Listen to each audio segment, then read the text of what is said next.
They say there is a village in Africa where men are beautiful as gods, and women die without a scream. Mbale doesn't appear on any map. It's not in geography books, and to many, it never existed. But if you ask the old ones, those who live near the edge of the forest, they'll stare at you for a long time, and then whisper, "Some deaths leave no blood, some killers carry no knives, and some serpents smile like men." Years ago, the village of Mbale was swallowed by fear. Women began to vanish, one by one. Their bodies found cold, lips blue, necks marked by 2 bite wounds, deep, clean, and silent as a curse. No one saw the snake, no one heard the screams, and no one suspected Kalemba, the most handsome man in the village, the one who always smiled gently, the one who never raised his voice, the one women couldn't look away from until their eyes closed forever. But then, a woman came. Not to fall in love, not to be afraid, but to speak the name of a curse the whole village had grown used to ignoring. Her name was Sefuya. She brought no weapons, only a bone flute, a dead memory, and a question. If beauty kills, who will dare put it on trial? And this is the story of the serpent that turned on its master. The moon that night was neither full nor bright. It looked like a half-closed eye, too lazy to witness something sinful slithering out of the shadows. In a dense corner of the jungle, between towering trees, stood a small bamboo hut, low, still, and cut off from life. There, Kalemba waited. He poured oil into a clay lamp, the faint yellow glow casting shadows on a face sculpted by a goddess, sharp, smooth, with eyes that burned like midnight fire. But beneath that beauty was a serpent, one that knew how to seduce, how to wait, and how to kill, not with claws, but with a smile. The bamboo door opened as softly as a breeze. Sefuya stepped in. Her hair was tied high, a red scarf wrapped around her neck, and her eyes, deep, alert, cold as an ancient well. She said nothing, just nodded. Kalemba smiled, the same smile that had led more than a dozen women in the village of Mbale to their deaths, none of whom ever knew who he truly was. "You finally came," Kalemba said, his voice sweet like honey laced with ashes. "And you," Sefuya replied, eyes unblinking, "only have tonight left." He laughed. Not a loud laugh, but the kind that slips out like a killer spotting a crack in the handcuffs. "You still don't believe in love, Sefuya?" She looked at him. "I believe in justice." He poured palm wine into 2 wooden cups, handed one to her, his eyes never leaving her face, a face that didn't tremble like the others who'd once sat on this very mat. No smiles, no dreamy looks. She seemed as if she were attending a trial, and he was the accused. Kalemba sat down, smooth and silent like a leopard. "You know," he began, placing his hand gently on her knee, "people often fail to tell the difference between a real man and a snake." Sefuya didn't pull away. She simply whispered, "And what if I said, I can tell the difference?" His eyes narrowed. "Then you won't be surprised by this." He tilted his head back and let out a whistle, soft as silk, light as wind passing through the trees, but sharp as a razor's edge. Not an ordinary whistle, but one soaked in the scent of death, one no living soul had ever described, because none survived it. And then it emerged. From beneath Kalemba's loincloth, a slick, black serpent, thick as a grown man's wrist, slithered out of the shadows. Its eyes were red, tongue flicking, each scale catching the flickering lamplight. It coiled slowly around Sefuya, like a lover's embrace, and paused, its head now resting at her neck, just a breath away. Kalemba smiled. "You see? We've always been connected." Sefuya gently withdrew her hand from his lap, but not to flee. She unwrapped the scarf at her neck. revealing the only thing capable of breaking the curse. A bone flute, hand-carved, gifted by Mama Naira, crafted from the jawbone of the first snake ever tamed. Kalemba saw it, but he laughed. "You think a toy will save you?" No reply. Sefuya lifted the flute to her lips, and she played. The sound rose like the wail of an unsettled spirit, cutting through the air, awakening something inside the serpent. It trembled, then stopped moving. Kalemba shot to his feet, his voice laced with fury. "No, that's impossible!" A second time, Sefuya blew into the flute, firmer, surer. The serpent turned its head. It looked at him. Its eyes were no longer red, but pale as ash. A hiss echoed through the room, like a starving demon in the night. And then it struck. One bite, clean, fast, precise, straight to Kalemba's neck. He staggered back, eyes rolling, fingers twitching. His skin turned purple, veins bulging like ropes. His mouth formed a word no one would ever understand. Maybe a curse, maybe a name, maybe a late apology. Then he collapsed. Blood pooled. The serpent slid from his lifeless body and vanished into the forest. Sefuya sat in silence, staring at the shell that was no longer a man. She sighed, softly, but with the weight of justice fulfilled. Outside, the moon was still not full, but Mbale had changed. Mbale was a village that didn't exist on any map. Hidden among deep green mountains and thick mists, outsiders called it the village of untold stories. But the people within had other names for it. Quiet, whispered, never spoken aloud. A year ago, the first to die was Amila, a gentle 18-year-old girl who loved folding palm leaves into tiny boats and letting them float down the stream. Her body was found by the water's edge, 2 parallel bite marks on her neck. The blood dried into black streaks. No scratches, no signs of struggle. A month later came Amwayi, a young widow, just 30. Then Zuba, then Fadila, then Nyasha, all died the same way, bitten on the neck. No resistance, no screams. At first, the villagers believed it was a ghost snake, a mythical creature elders used to scare children during crescent moon nights. The old folks said there had once been a monster serpent in the forest, one that could take human form, appearing only when women forgot to offer tributes to the forest gods. The village shaman, Old Wande, held ceremonies for 3 nights straight, burning resin, sacrificing black roosters, painting charms on the doors of unmarried girls. But the next night, his own 17-year-old daughter died in her locked bedroom, with no sign of forced entry. No one spoke anymore. No more nightly stories beneath the baobab tree. Women traveled only in groups. Every household tied silver charms around their daughters' necks, praying the metal could ward off evil. But one thing never changed. Kalemba lived as if nothing had happened. He still came to the village well every morning, bare-handed, carrying buckets, his muscles gleaming in the sun. He still smiled at every mother, still caught the secret glances of young girls peeking through door cracks. He didn't age, didn't change, didn't care. And strangely, no one had ever seen him with anyone. Only whispers remained, stories blurred like smoke. I saw Kalemba walking Fadila to the forest's edge. Zuba once sat next to him at the market. I saw it myself. Amila told me. He had eyes that knew all her secrets. But no proof. No one dared suspect the most perfect man in the village, the man every mother dreamed of marrying her daughter to. The one the elders had once compared to the god of the hunt. Strong, calm, and humble. Only a few children muttered nonsense. I saw Uncle Kalemba walking with a shadow.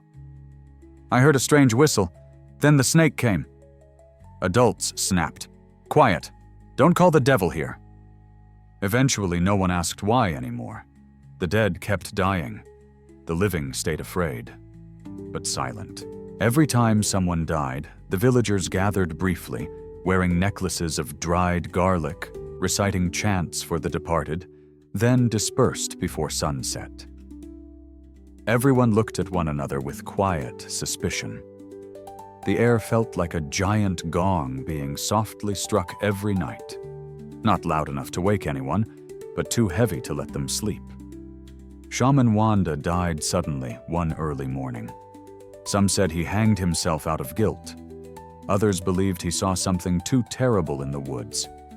But the elders, they grew quieter, more distant, and only said one thing: "A curse has returned." And then she came. A woman walked into Mbale one afternoon, her presence shrouded in red dust. She carried a thick canvas bag, a black wooden staff, and eyes that didn't look down, but looked people straight in the eye. The gatekeeper asked her name. She answered, "I'm Sefuya. I've come to visit a relative, but I won't be staying long." And no one could have known. She had come to end something that began long ago, but no one had ever dared to name. Sefuya arrived in the village of Mbale on an afternoon full of dust and a gentle breeze. No one welcomed her. No one paid much attention to a woman with a thick canvas bag and a face that didn't smile. She said she was the distant niece of old Masani, a widowed woman who lived on the edge of the village, grew wormwood, and sold herbs to soothe children's stomach aches. Masani nodded, asked no further questions, and simply said, "Those who bring strange winds into the village never stay long. But if they do, there's a reason." Sefuya slept on a straw mat by the window. Every morning she rose before the sun, fetched water, washed leaves, and listened to the birds. She wasn't warm, nor was she cold. She felt like part of the forest, silent, steady, untouched by the villagers' fearful rhythms, yet observing everything. She heard the whispers about the deaths, heard women telling their daughters, "Always wear silver wherever you go," heard old women speak of snakes that could talk like men, heard strange whistles echo through the night, heard the soft laughter of a man named Kalemba. The man every woman said, "He's such a good man." But Sefuya knew she hadn't come for family. She came for Ajali, her sister. The first woman to be killed in the way no one dared name, but everyone remembered. The one who once wrote home from Mbale, saying, "There's a man here who makes me feel like I'm flying, even when I'm just walking through the cassava fields. That man had a smile that could murder a healing heart." 6 months ago, Sefuya was still in Malu, a small village by the Nyota River. She lived with her mother, taught children to read, and healed bruises with root salves. One day, someone brought her a small fabric-wrapped box. Ajali sent this, but never got to deliver it. Inside was a letter, and a necklace made of black stone, still stained with dry blood. The letter read, "If you're reading this, it means I'm not coming back. But you already know that, don't you? You've always sensed when something was wrong. They say he's handsome, polite, but I knew. There was something in his eyes that turned my blood to ice. If you find him, don't be afraid. Don't trust. And take what I left at the end of the garden. It's my last cry for help." Sefuya dug where the note said. She found a small wooden box. Inside, a coiled cloth holding a serpent-shaped pendant, and a scrap of goatskin inked in charcoal. "Mama Nyira, Eastern Forest. Ask about the bone flute of serpents. Ask about how to make a snake bite its master." Back then, Sefuya didn't cry. She tied her hair in a bun, packed her things into a single bag, told her mother goodbye, without explaining why, and left Malu before the mist had cleared. Now she sat on the doorstep of Masani's house, listening to the sound of children chasing each other down the dirt road. Her eyes never strayed from the village well, where Kalemba still came each morning, where every female gaze still clung to him like honey to a hive. Had he changed? No. He was still death, disguised as a man. Sefuya knew she couldn't kill him with hands or blades. He was no longer human. He was something older than mankind. A demon who fed on desire. She needed something else. something that would make whatever lived inside him afraid. And for that, she would go into the eastern forest to find Mama Naira. The eastern forest of Mbale was unlike any other place. There were no trails, no birdsong, no light piercing through. The trees grew tangled upon each other, their trunks twisted like they were groaning in pain. The air was thick, so thick it felt as if the forest was holding the final breath of all who had ever entered and never come back.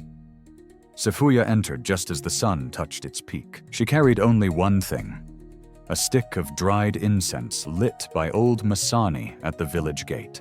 So the shadows won't know you're human. By the time she reached the thatched hut deep within the forest, dusk had begun to fall. An old woman sat by a fire, her skin wrinkled like charred bark. She didn't turn.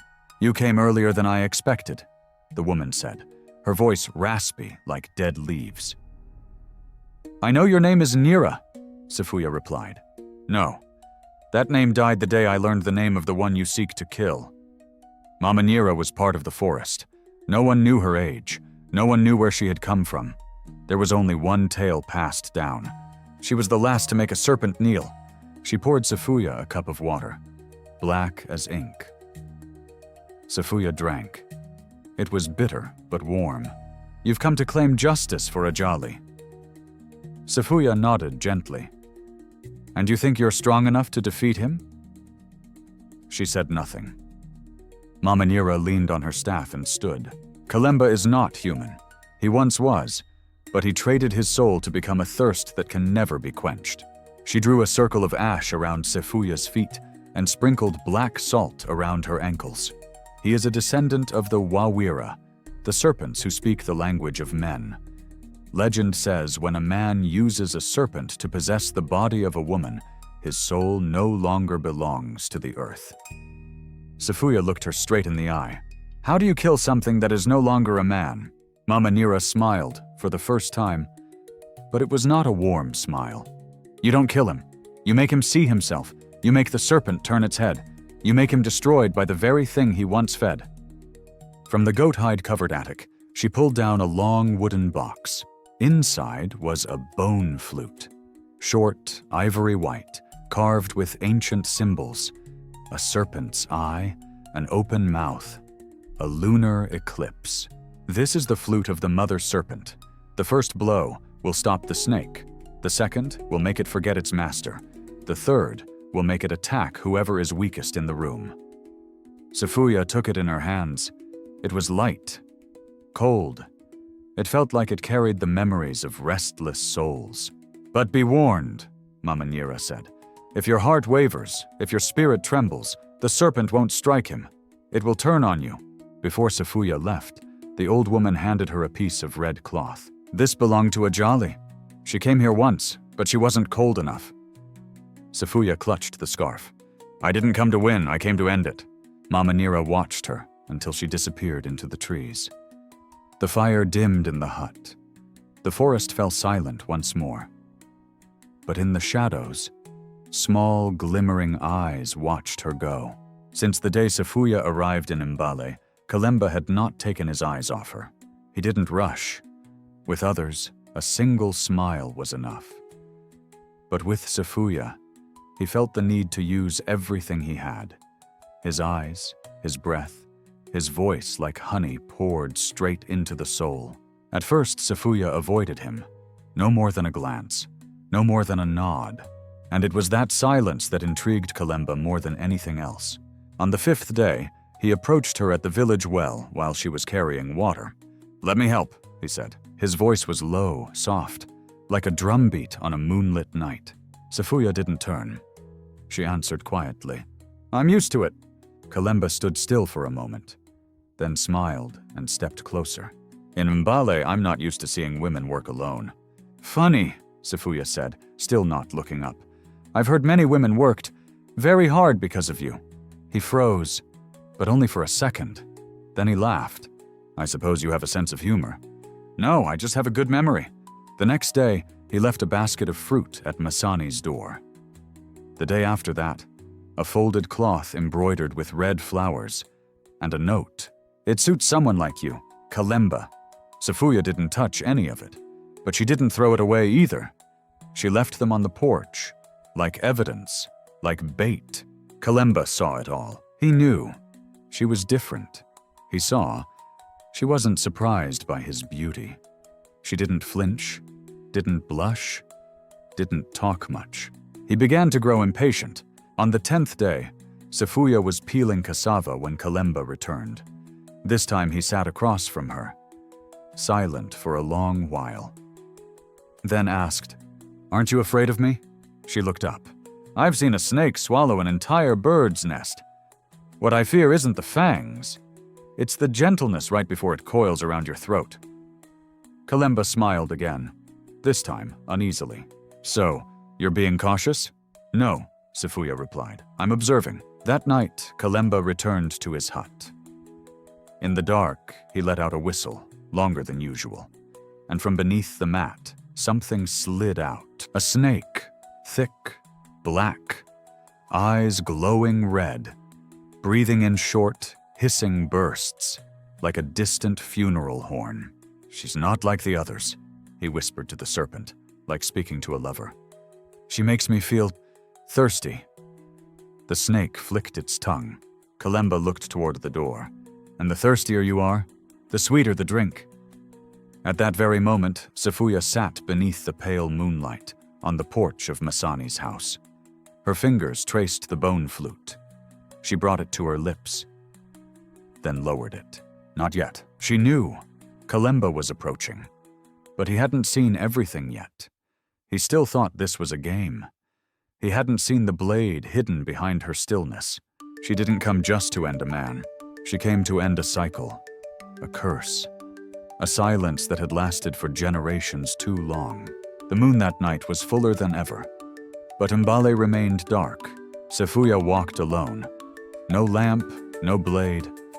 Only the bone flute strapped to her back, and a piece of goatskin Mama Naira had once pressed into her hand. He buried his memories underground. To end the demon, you must enter its den. Kalemba's hut sat near the forest's edge, a place villagers rarely went. The ground there, they said, doesn't grow palms, it grows blood. Sefuya waited until he left. Near midnight, she slipped inside. The scent within wasn't what a man living alone should smell like. It was fragrant, too fragrant. A mix of perfume, snake ash, and black oil, like something meant to cover decay. She followed the woven rug laid across the center of the floor. Lifted it. A wooden hatch. She tugged gently. It popped open easily, as if it had been used many times. Beneath it was a dirt cellar. Small, damp, and so cold her fingertips rose in goose flesh. She lit a resin shard. The flame flickered, casting shadows as she took her first steps below the surface. There were 3 things in the cellar. First, a wooden chest filled with women's belongings. Bracelets, silk scarves, turquoise earrings, each wrapped in cloth, each embroidered with a name. Ajali, Fadila, Zuba, Mwayi, Amila. Her hands trembled as she unwrapped the 6th item. No name. Only a blood-soaked red neck scarf. Second, a cabinet full of journals, each numbered, bound in snake leather, written by hand in the script of someone both romantic and deranged. Day 3. Mwayi cried. I kissed her forehead before the snake spoke. Day 12. Ajali smelled like wildflowers. I wanted to keep it, but the snake refused. Day 15. Zuba was stubborn. The snake had to bite her twice. Sefuya stopped at a page where the ink was still fresh. Sefuya, she is different. She doesn't know how much her eyes look like Ajali's, but the snake will know. She closed the journal. Exhaled slowly. So slowly, it felt like burying a world inside her lungs. Third, a charcoal drawing pinned to the wall. The lines were messy, but clear. A woman standing in the forest, a snake laughing on her shoulder, and behind her, Kalemba. A face with no eyes, a mouth with no lips, only a whistle, drawn in black ink spirals. Sefuya didn't cry. But she stood there for a long time, to listen, to hear the voices of the unburied mixing with the earth, to confirm what she had always known deep down. Everything was true, she whispered. Ajali, I've heard, I've seen. I'll finish what you never could. Then she drew the flute. She didn't play it, just placed it against her chest and climbed out of the ground, carrying the truth and the rage. As she stepped out of the hut in the distance, Kalemba was returning. His eyes gleamed in the night, and on his shoulder, the black serpent flicked its tongue into the air. Kalemba saw Sefuya standing in front of the hut, her hair glinting under the moonlight, and in that moment, he knew there would be no more running, no more fear, only one woman, standing like someone waiting for death to finally arrive. He smiled, as if still in control. So you came, he said. Yes, Sefuya replied, her voice steady as stone. And I brought nothing, but memory. Kalemba opened the door, stepped back. Welcoming, Sefuya entered. No fear, no hesitation. The air inside was heavy, like rotting bones. He had burned serpent oil, herbal wine, and placed a tray of fresh fruit. The ritual before a sacrifice. She sat on the mat. He poured wine. I didn't come to get drunk, she said. He smiled, poured for himself. You know, she said, eyes locked on his. I used to think murderers had claws, but then I realized the most terrifying ones have smiles. Kalemba slowly set his cup down. So, what do you think I am? You are corruption, perfumed. He didn't get angry, just tilted his head, like a cat teased one too many times. But if I'm not human, what are you talking to? Sefuya removed the red scarf from around her neck, laid it on the floor in front of him. A ghost sends greetings from underground. Kalemba looked at the scarf, paused for a few seconds, then laughed. Not sweetly, but like a madman catching sight of himself naked in a mirror. He stood, took off his shirt, raised his hand to his mouth, and whistled. The sound rang out, thin as thread, long as wind, but deep, as the final gasp of someone strangled in silence. From the shadows, the black serpent slithered out. Slow, red tongue, glowing eyes, its head coiling around Kalemba's hand. He whispered, You know, it always chooses the weakest one in the room. Sefuya didn't back away, didn't flinch. She smiled. The coldest smile anyone could ever carry into hell. Slowly, she took out the bone flute. Kalemba froze, his eyes tightened. Where did you get that? He asked, voice suddenly unsteady. Ajali sent it, she said, and then she played. The sound rang sharp as a blade, bitter as ash, and sweet, like the weeping of those who died in silence. The snake stopped. Kalemba screamed, No, it belongs to me! The second blow. The snake turned its head, its eyes no longer red, but pale like spent ash. Kalemba stepped back. You don't understand it! You can't control it like I can! Sefuya took a step forward. It doesn't need to be controlled anymore. It only needs to know who its master was, and who betrayed it. The third blow, the snake lunged. Kalemba screamed, whistled, spread his arms like he was begging, like he still had power, like he still believed. But the serpent didn't stop. The bite, clean, direct to the neck, just like all his victims before him. Kalemba convulsed, collapsed, eyes wide, black blood pouring from nose, mouth. His tongue lolled out, like a snake gutted. The serpent let out a hiss no one had ever heard, as if the farewell cry of an entire species. Then it turned and slithered out of the hut. No one knew where it went.